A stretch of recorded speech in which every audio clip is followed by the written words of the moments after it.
மக்களே, welcome to Sri creation. இன்றைக்கி என்ன டாபிக்னா மட்டன் பிரியாணி. மட்டன் பிரியாணி விறகு அடுப்பில் செய்கிற மட்டன் பிரியாணி எப்படின்னு பார்க்கலாம். வாங்க போகலாமா? அதுக்கு தேவையான பொருட்கள்: தக்காளி, பெரிய வெங்காயம், பச்சை மிளகாய், மல்லி இலை, புதினா, தேங்காய், இஞ்சி, பூண்டு, ஏலக்காய், பெருஞ்சீரகம், பட்டை. மட்டன் 2 கிலோ, சீரக சம்பா அரிசி 2 கிலோ, 5 உலக்கு. இஞ்சி பூண்டு விழுதாக நம்மளுக்கு வேணும், அதுக்காக இஞ்சி பூண்டு நம்ம மிக்ஸி ஜாரில் போட்டு அரைச்சாச்சு. அடுத்தது நமக்கு தேவையானது தேங்காய் பால். அதுக்கு தேங்காவை நல்லா மிக்சியில் போட்டு அரைச்சி பிழிஞ்சி இருத்து நல்லா பால் எடுத்து வச்சுருக்கோம். இப்போ பெருஞ்சீரகம், பட்டை, ஏலக்காய் சொன்னேன்ல, அதை நல்லா மிக்சியில் போட்டு நல்லா கொரன்னு தண்ணி ஊற்றாமல் திரித்து வச்சுருக்கணும். அது நமக்கு தேவை. மட்டனை நல்லா வேக வைக்கணும். அதை மட்டும் நான் ஸ்டவ்வில் வச்சு செய்கிறேன். ஒரு குக்கரில் நமக்கு தேவையான அளவு எண்ணெய் ஊற்றணும். அதுக்கு பிறகு இஞ்சி பூண்டு அரைச்சி வச்சதை கொஞ்சமாக எடுத்து அதில் போடணும். போட்டு நல்லா வதக்கணும்.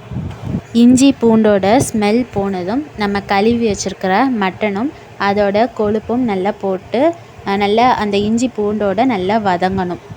மட்டன் நல்லா வதங்கிட்டுருக்க டைமில் மஞ்சள் தூள் போட்டு நல்லா வதக்கணும். அதுக்கப்புறம் நமக்கு தேவையான அளவு தண்ணி ஊற்றி குக்கரை மூடி வச்சிடலாம். மூடி வச்சு 5 விசில் வந்ததும் குக்கரை ஆஃப் பண்ணிடணும். இப்போ வெளியே வந்தாச்சு. நல்லா அடுப்பை பற்ற வைக்கணும். இப்போ நல்லா தீ நல்லா எரிய ஆரம்பிச்சிருச்சு. 2 கிலோ மட்டன் பிரியாணி செய்கிறதுக்கு பெரிய டபரா நம்ம வைக்கணும். நாங்கள் இந்த சைஸில் ஒரு டபரா வச்சுருக்கோம். இதில் ஃபஸ்ட்டு எண்ணெய் ஊற்றணும்.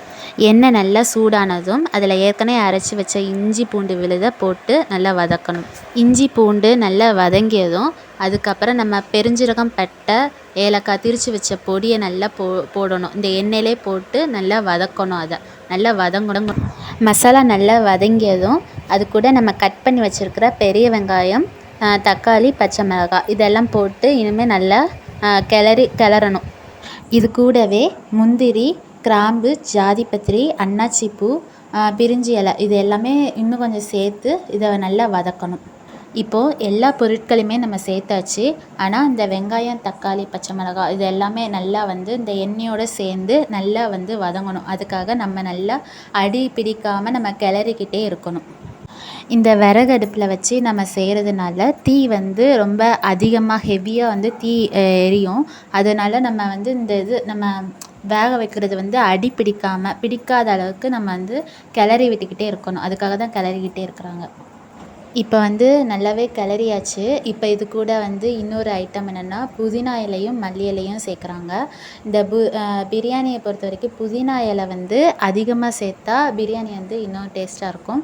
அதுக்காக அதிகமாகவே சேர்க்கலாம். நம்ம பிரியாணியோடைய அளவை பொறுத்து நம்ம அந்த ஐட்டங்களை நம்ம சேர்த்துக்கலாம். சேர்த்து நல்லா இன்னும் நல்லா கிளறணும். நல்லா இன்னும் அது நல்லா வதங்கணும் ஃபஸ்ட்டு.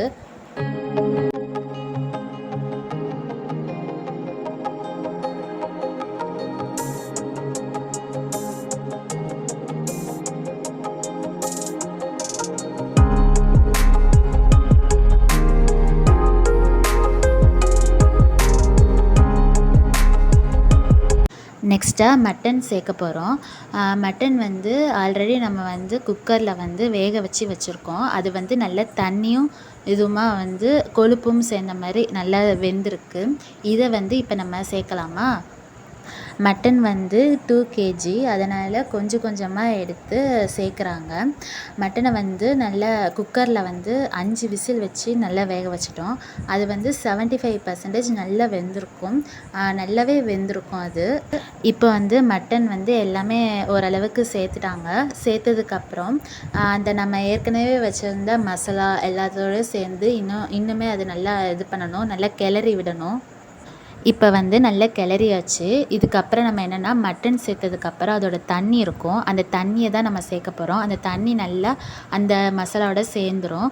இதுக்கப்புறம் நம்ம என்ன ஒரு இது சேர்க்குறோன்னா வெங்காயம், தக்காளி, பச்சை மிளகாய், புதினா இலை, மல்லி இலை இது எல்லாத்தையுமே நல்லா அரைக்கணும். மையாக அரைக்கணும். இது ஏற்கனவே நம்ம பிரியாணியில் ஃபஸ்ட்டு போட்டு நம்ம வதக்கியிருப்போம். இப்போ நல்லா மையாக அரைச்சி அதை நம்ம சேர்க்கணும். ஏன்னா இது ஒரு டேஸ்ட் கொடுக்கும். அடுத்து தேங்காய் பால் வந்து சேர்க்கணும். தேங்காய் பால் வந்து எப்படி அளவு எடுக்கணும்னா, அரிசி வந்து 5 உலக்குக்கு நாங்கள் எடுத்தோம். அந்த அளவுக்கு டபுளாக நம்ம எடுக்கணும். 10 உலக்குக்கு பால் எடுத்து ஊற்றணும். இப்போ வந்து நம்ம மசாலா பொடிகள் வந்து சேர்க்கணும். இப்போ இது பிரியாணி பொடின்னு வந்து கடையில் இருக்குது. அது வந்து 1 1/2 கரண்டி வந்து எடுக்கிறாங்க. எடுத்து பிரியாணி பொடி அது வந்து ஆட் பண்ணுறாங்க ஃபஸ்ட்டு. நெக்ஸ்ட்டு வந்து மல்லிப்பொடியும் மிளகாய் தூளும் இந்த 2மே வந்து 1 கரண்டிக்கு வந்து எடுக்கிறாங்க. ஏன்னா வந்து மல்லிப்பொடி வந்து அதிகமாக சேர்த்தனா வந்து ரொம்ப கடுக்கிற மாதிரி இருக்கும். அதனால் 1 கரண்டிக்கு, ஏன்னா இது கரெக்டாக இருக்கும். மல்லிப்பொடியும் மிளகாய் தூளும் சேர்த்துட்டாங்க. பொடிகள் எல்லாமே சேர்த்தாச்சு. இப்போ பொடிகளில் முக்கியமானது உப்பு. உப்பு வந்து நம்ம வந்து ஒரு கைக்கு போடுறாங்க. ஆனால் நம்ம டேஸ்ட் பார்க்கும்போது நல்லா சுள்ளுன்னு இருக்கணும். அப்படின்னா தான் வந்து நம்ம பிரியாணி அரிசி போடும்போதும் அந்த உப்பு வந்து கரெக்டாக இருக்கும். மஞ்சள் தூள் வந்து இதோடு சேர்க்கணும். ஆனால் வந்து மறந்துட்டாங்க, லாஸ்ட்டாக சேர்த்துருப்பாங்க. இப்போ நம்ம முக்கியமான ஒரு பொருளை வந்து நம்ம சேர்க்க போகிறோம். அது என்னென்னா அரிசி, சீரக சம்பா அரிசி. இந்த சீரக சம்பா அரிசியை நல்லா வந்து தண்ணி ஊற்றி நல்லா களைஞ்சி 3 4 தடவை நல்லா களையணும். களைஞ்சி அந்த தண்ணியை வெளில ஊற்றிட்டு வச்சுருக்காங்க. அந்த அரிசியை வந்து இப்போ சேர்த்துட்ருக்காங்க. அது வந்து நிறைய இருக்கிறனால எடுத்து போட்டுட்ருக்காங்க அரிசி. அரிசி நல்லா அந்த தண்ணியோடு சேரணும். சேர்ந்ததும் நல்லா கிளறணும் அதை. இந்த அரிசி வந்து சீக்கிரமாக வெந்துடும். நம்ம ஃபஸ்ட்டு மூடி வைக்கணும். மூடி வச்சோன்னா நல்லா வந்து கொதிக்கும். அது நல்லா கொதிக்கணும். ஃபஸ்ட்டு சொன்ன மஞ்சள் தூள் சேர்க்கலன்னு, அதை வந்து இப்போ சேர்க்குறாங்க மஞ்சள் தூளை. ஏன்னா வந்து பார்க்கும்போது ஒயிட்டாக இருந்துச்சு. அப்புறமா தான் என்னென்னு பார்த்தா மஞ்சள் தூள் சேர்க்கலை. அதனால் மஞ்சள் தூள் இப்போ சேர்க்குறாங்க. சேர்த்தாச்சு. இப்போ வந்து நம்ம மூடி வைக்கணும். நல்லா கொதிக்கணும் அது. இப்போ மூடி வச்சுருக்காங்க. நல்லா தீ வந்து எரியுது. இப்போ எடுக்கிறாங்க. அது எப்படி கொதிக்குதுன்னு பாருங்கள். இப்போ மறுபடியும் மூடி வச்சாச்சு. நாங்கள் எங்கள் மாமா வீட்டுக்கு வந்திருக்கோம். எங்கள் அம்மா வந்து பிரியாணி பண்ணுறதுல வந்து ரொம்ப ஸ்பெஷல். அங்கே வந்து நிறைய இடங்கள் இருக்குது. எங்கள் மாமா வீட்டில் நிறைய இடங்கள் இருக்குது. அங்கே எங்கள் மாமா சொன்னாங்க, இந்த மாதிரி விறகு அடுப்பில் வச்சு பிரியாணி செய்யணும் ஆசைப்பட்டாங்க. நாங்களும் தான் ஆசைப்பட்டோம்.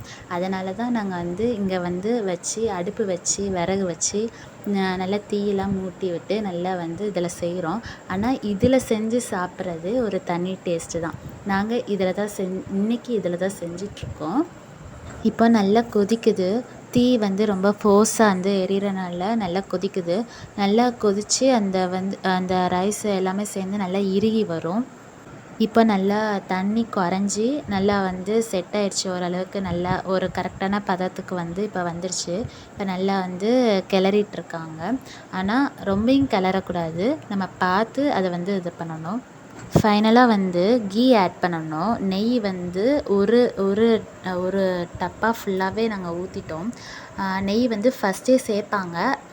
ஃபஸ்ட்டு கொஞ்சம் லாஸ்ட்டு கொஞ்சமாக சேர்ப்பாங்க. ஆனால் வந்து இவங்க வந்து கொஞ்சம் மறந்ததுனால லாஸ்ட்டாக வந்து நெய் ஃபுல்லாகவே நாங்கள் வந்து சேர்த்துட்டோம். அதுக்கப்புறம் தயிர் வந்து நார்மலாகவே நம்ம பிரியாணி பண்ணால் தயிர் வந்து சேர்ப்போம், இல்லை லெமன் சேர்ப்போம். இங்கே வந்து கொஞ்சம் மறந்துட்டாங்க பதட்டத்தில். அதனால் லாஸ்ட்டாக சேர்த்துட்டாங்க. அது நல்லா செட் ஆகிடும் நல்லா. இப்போது எல்லாமே சேர்த்து ரைஸ் நல்லா ரெடி ஆயிடுச்சு. ஓரளவுக்கு கரெக்டாக வந்துருச்சு. லாஸ்ட்டாக வந்து கடலெண்ணெய் வந்து நம்ம சேர்க்கணும். கடலெண்ணெய் வந்து சேர்க்கலாம். அப்படி இல்லைன்னா கோல்டு வினர் கூட சேர்க்கலாம். ஆனால் வந்து கடலெண்ணெய் சேர்த்தா நல்லது, அதனால் சேர்த்துருக்காங்க. இப்போது எல்லாம் முடிஞ்சுது. இப்போ என்னென்னா மெயினாக ஒரு விஷயம், தம் போட போகிறாங்க. அதுக்கு எங்கள் மாமா வந்து போட போகிறாங்க தம் வந்து எப்படி போடுறாங்கன்னா, நம்ம வந்து இந்த பிளேட்டை வச்சு மூடி வச்சிடுறோம். ஆனால் அந்த தீ வந்து எரிஞ்சிட்டு தான் இருக்கணும். இப்போ வந்து நிறைய பேர் வந்து எப்படி பண்ணுறாங்கன்னா, தோசைக்கல்லை நல்லா சூடு பண்ணி நல்லா ஹெவியாக சூடு பண்ணி அதை மேலே வைக்கிறாங்க. ஆனால் நாங்கள் அடுப்பில் வந்து செஞ்சுருக்கோம்ல, அதனால் வந்து அந்த விறகடுப்பில் இருக்கிற அந்த கங்கு எல்லாத்தையும் எடுத்து மேலே கொஞ்சம் கொஞ்சமாக வைக்கிறாங்க. ஏன்னா அப்படின்னா தான் வந்து அந்த வெக்கை வந்து அதிகமாக போய் அது கீழே அதுக்குள்ளே போய் நல்லா இறுகி இதுவாகிடும், நல்லாயிருக்கும். தம் போட்டதுக்கப்புறம் அதை எடுத்து பார்க்குறாங்க. எப்படி இருக்குது பார்த்தீங்களா? நல்லா எண்ணெயோடு சேர்ந்து நல்லா வந்து உதிரியாக இருக்குது. இது கூடவே வந்து மல்லி இலையை வந்து அப்படியே தூவி விட்டுட்டு அப்படியே கிளறுதாங்க.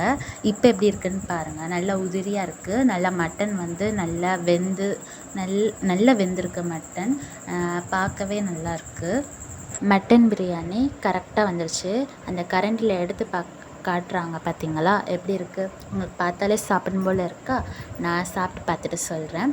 நீங்கள் என்னோடய வீடியோஸை அதிகமாக பாருங்கள், ஷேர் பண்ணுங்கள், சப்ஸ்கிரைப் பண்ணுங்கள். தேங்க்யூ.